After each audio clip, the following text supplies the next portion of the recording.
To begin, take a selfie using the camera app on your iPad.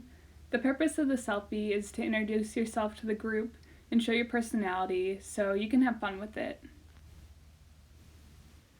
Once you have your selfie, you can open Procreate.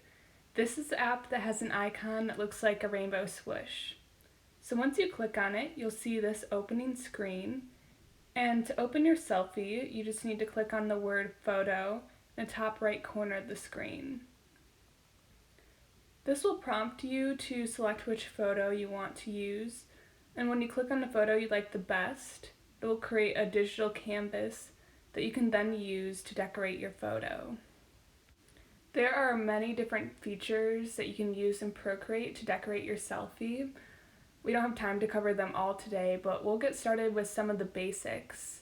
So, beginning with the toolbox across the top of the screen, starting in the top left-hand corner, you'll see the word Gallery.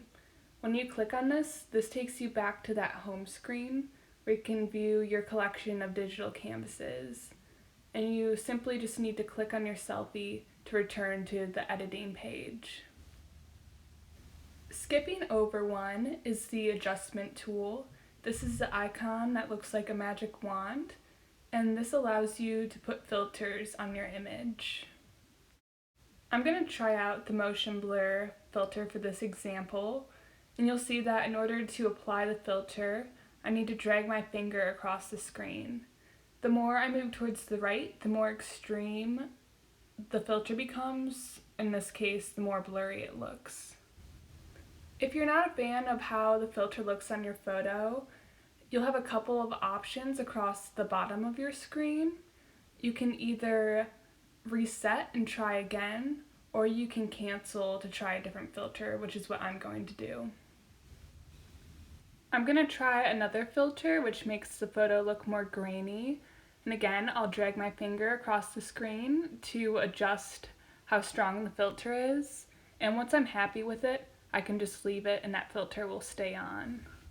There are also filters that adjust the color of the photo, and those can be found near the bottom of that drop-down menu.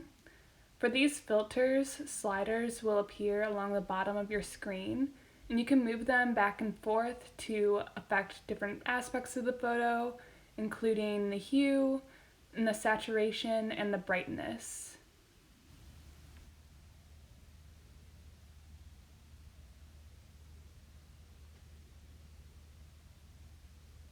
Sometimes the adjustments can be pretty drastic, like that last color slider I was using, some of it almost looked like pop art, so it's very stylistic, where you can also use other tools such as this color balance tool that makes more subtle changes in color and looks more natural. So it's really up to you what direction you want to take it in, and you have a lot of different options.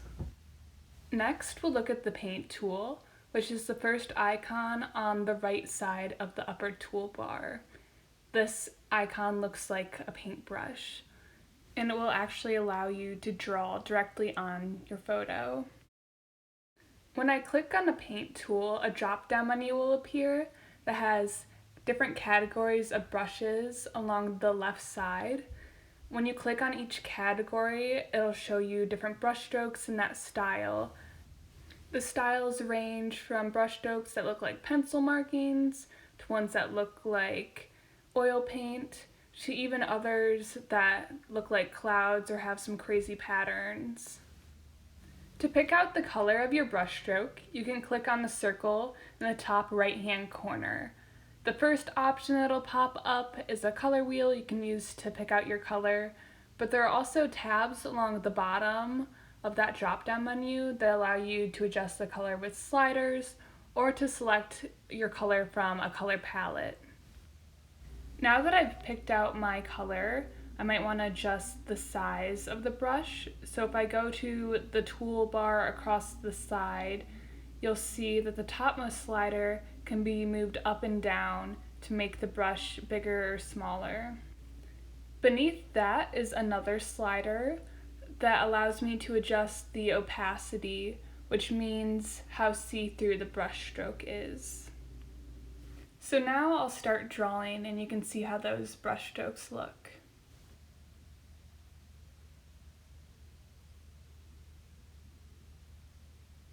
Underneath the sliders on the side toolbar is an undo button, which looks like an arrow pointing backwards.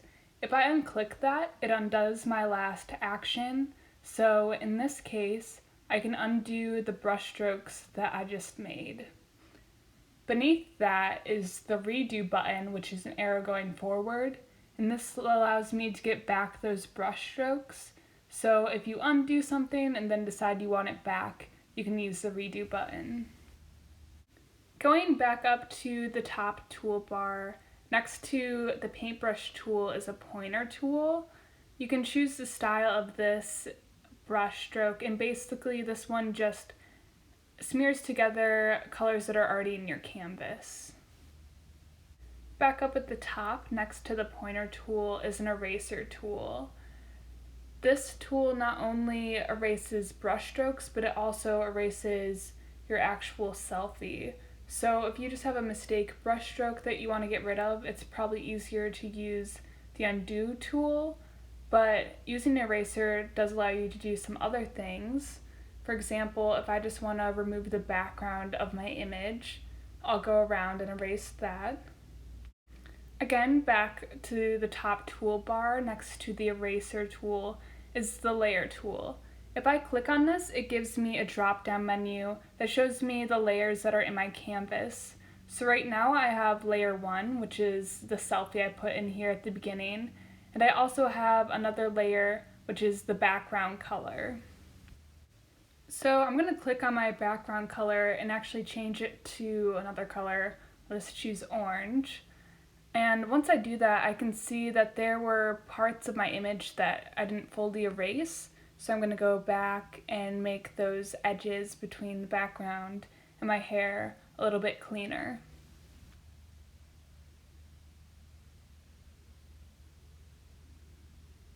I actually changed the style of my eraser midway through to make it a little bit softer so the edges of my hair weren't so harsh.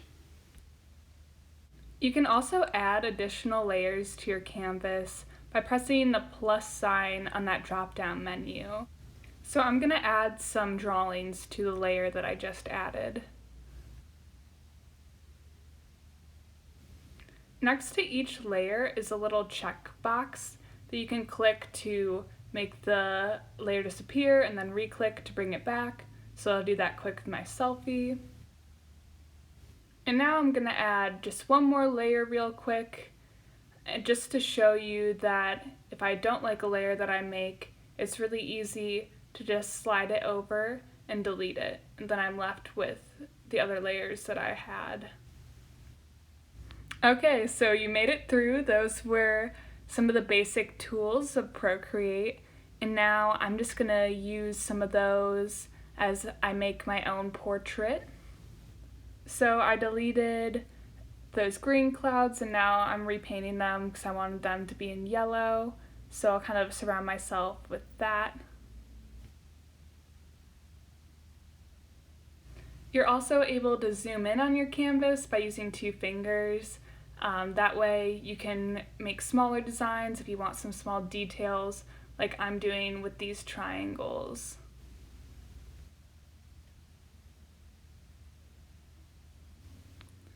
So now that I'm getting to a point where I'm pretty happy with how my selfie looks, I think it's finished, I'm going to hit gallery and go back to where it's saved. So if I click on where it says untitled artwork, I'll be able to type in a title for this canvas. I'm just going to name it decorated selfie.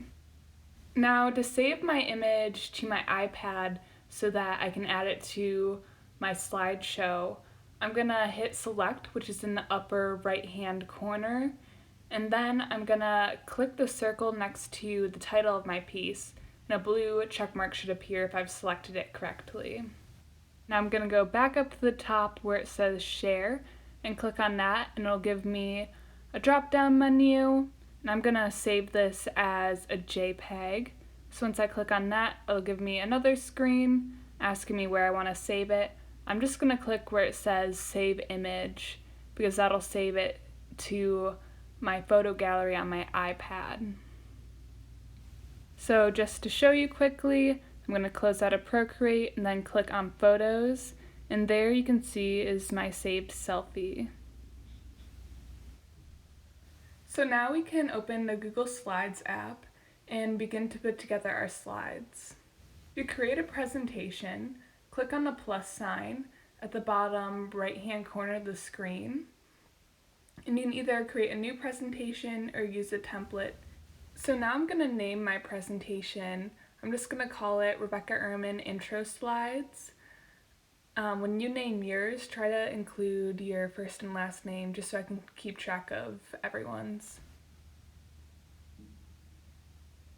So now I'm in my new presentation. I'm going to go up to the top and change it to a theme that I like.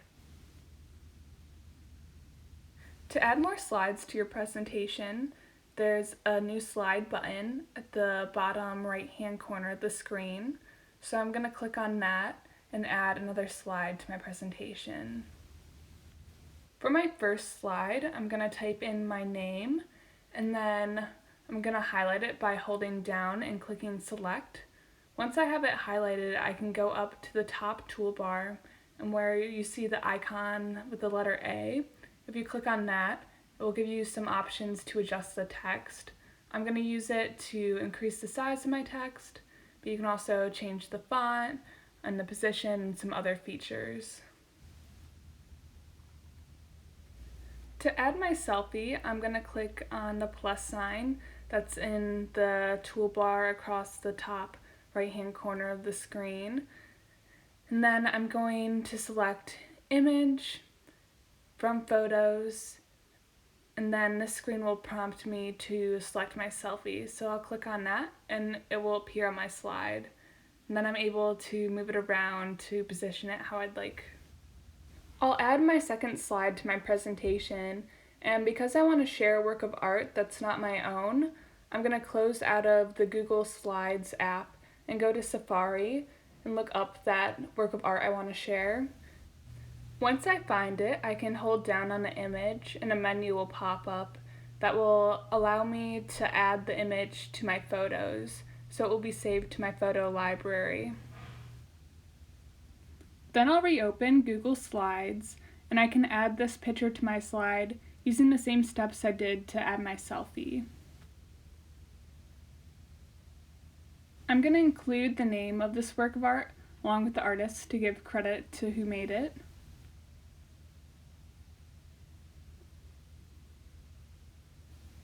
Then my second slide is done, so I'm going to add my third and final slide, and this will just include 3 words that describe me.